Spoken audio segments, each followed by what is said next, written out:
Hello बच्चों। आज मैं आप लोगों को क्लास 8 का आप लोगों को पता है कि मैथ्स का डीओई की तरफ से आपको 2 प्रैक्टिस पेपर मिले हैं, है ना। तो प्रैक्टिस पेपर 1 हम पूरा कंप्लीट कर चुके हैं। पूरा पेपर चैनल पे अपलोड है। प्रैक्टिस पेपर 2 भी हमने शुरू कर दिया है। इसमें मैंने आपको सेक्शन ए बी और सी, आपके 5 सेक्शन है ना, इसमें से मैंने 3 सेक्शन पूरे कंप्लीट करा दिए हैं।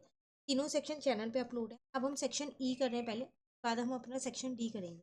तो लास्ट क्लास में मैंने आपको सेक्शन ई की एक केस स्टडी करवा दी थी, क्वेश्चन नंबर 14 वाली, जो चैनल पे अपलोड हो चुकी है। आज मैं आपको इसकी नेक्स्ट केस स्टडी कराती हूँ, क्वेश्चन नंबर 15 है जो। ठीक है, चलिए शुरू करते हैं। पेपर ज़रूर करके जाइएगा एग्जाम से पहले, काफ़ी इंपॉर्टेंट है। देखो आपसे यहाँ क्या कह रहे हैं।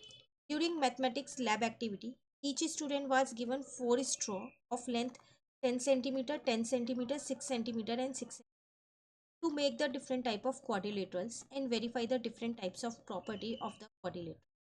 Based on the above information, answer the following question. कह रहा है एक लैब एक्टिविटी हुई, मैं हर एक बच्चे को 4 स्ट्रॉ दिए गए। स्ट्रॉ मतलब समझते हो ना, पाइप। ठीक है, उसकी लेंथ आपको बता रखी है स्ट्रॉ की। 2 स्ट्रॉ की लेंथ 10-10 होगी और 2 स्ट्रॉ की लेंथ 6-6 होगी। अब बच्चों को क्या करना है कि जितने वो पॉसिबल क्वाड्रिलेटरल इन पाइप से बना सकते हैं, वो क्वाड्रिलेटरल उनको बनाने बाद उनकी प्रॉपर्टीज को वेरीफाई करना है। ठीक है, फर्स्ट पार्ट में आपसे यहाँ पर क्या कह रहे हैं।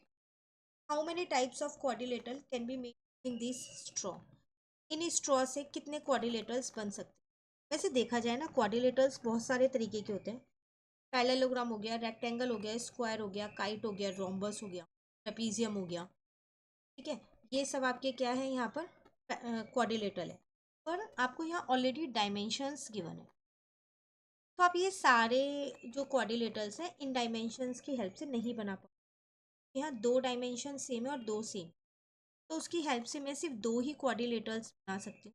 और वो 2 क्वाड्रिलेटरल्स में कौन कौन से बना सकती हूँ।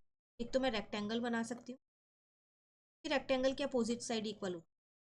और एक मैं पैरेललोग्राम बना सकती हूँ, पैरेललोग्राम की भी अपोजिट साइड्स इक्वल और पैरेलल होती है। तो 2 क्वाड्रिलेटरल्स में यहाँ पर बना सकती हूँ। स्क्वायर बन सकता था पर उसकी सारी साइड्स इक्वल होती हैं, तो इसलिए वो पॉसिबल नहीं है। यहाँ रोम्बस की भी सारी साइड्स इक्वल, तो वो भी पॉसिबल।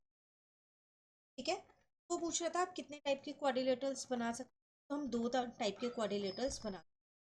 अब नेक्स्ट पार्ट में कह रहे हैं name all the type of quadrilateral made of this straw. इस स्ट्रॉ से जो भी आप क्वाड्रिलेटर बना सकते हो उनका नाम भी बता दो। सेकंड पार्ट का नाम ऑलरेडी हम सेकंड पार्ट कर चुके हैं, रेक्टेंगल पैरेललोग्राम उसका। ठीक है, फिर नेक्स्ट में क्या कह रहे हैं। One of the student made a quadrilateral as shown in the figure. एक बच्चे ने क्वाड्रिलेटर बनाया उन स्ट्रॉ की हेल्प। फिगर में दिखा रखा है ये आपको, जिसमें ये वाली साइड इस वाली साइड की इक्वल बताई, ये वाली साइड इस वाली साइड की इक्वल बताई, साथ के साथ ये वाला एंगल इस वाले एंगल के इक्वल बताया, और ये वाला एंगल जो है वो इस वाले एंगल के इक्वल बताया, और एंगल बी जो है वो ए से बड़ा है ये भी बताया है।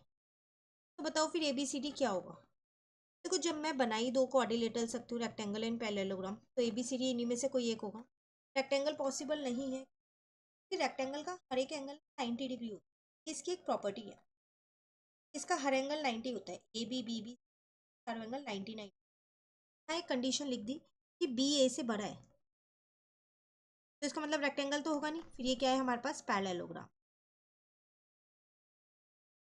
पैरेललोग्राम की तो प्रॉपर्टी होती है अपोजिट साइड इक्वल और पैरेलल होती है, साथ साथ साथ उसके अपोजिट एंगल्स भी इक्वल होते हैं। ठीक है, अगर ये नहीं आता तो चॉइस में एक और क्वेश्चन दिया, find the sum of measure of all the interior angles of a quadrilateral form by straw. कह रहा है इसके अंदर जितने भी एंगल्स बन उनका सब एंगल्स का सम कितना होगा वो बताओ। एक क्वाड्रिलेटरल के, मैं क्वाड्रिलेटरल की बात कर रही हूँ, एक क्वाड्रिलेटरल के अंदर जितने भी एंगल्स होते हैं, 4 एंगल्स ही होते हैं हमेशा क्वाड्रिलेटरल, 4 साइडेड फिगर, तो उसके एंगल्स का सम हमेशा 3 इंटीरियर एंगल्स।